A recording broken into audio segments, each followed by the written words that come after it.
If you're a true collector and you see something that is so fresh and so new and so different that you just have to have it as part of what you're all about, so be it. When you get to the final definition, okay, the brains of the operation is over here. Okay? And in every place that we go, and some of these are pretty sophisticated, I'm known as Ann's driver, and I want to be sure that people understand it.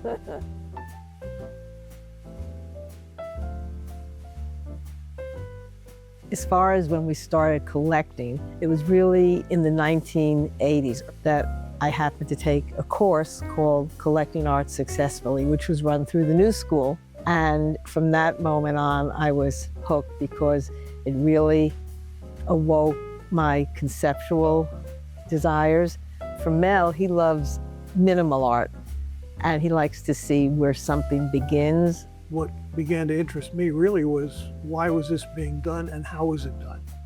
And later on, as things have developed, I've begun to realize I really like to see how you made the art in the first place. But something that once you look at it visually and are challenged or excited by it, you keep going deeper to see further meanings. And I think that particular way of looking at art is very good for people who come at it from a perspective which is one of making things. Politically speaking, we probably have learned how to compromise.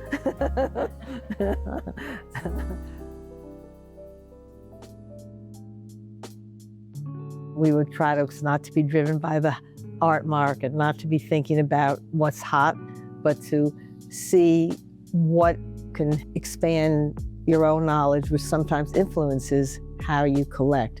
But as far as the art market is concerned and trends, that has never, ever entered our mind, ever.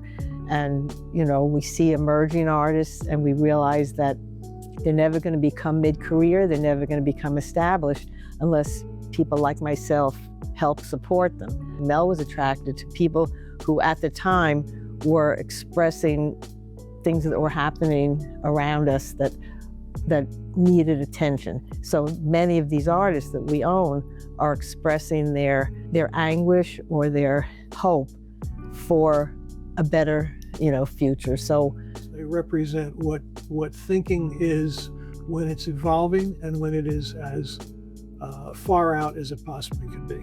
And that's a challenge. And that's, I think, what you see.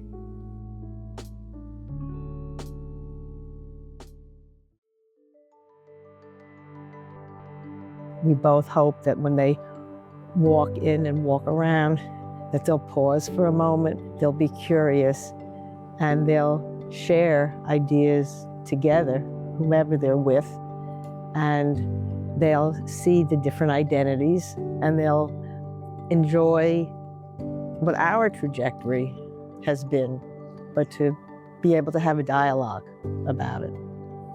I always warn them to be very careful, because if they get sucked into this, they could end up like us. The other thing about the show here is, of course, this is now where our home is. I think one of the very interesting things about the Montclair Art Museum is that it does provide a venue for different types of things. This group of work, when you really think about it, is a survey.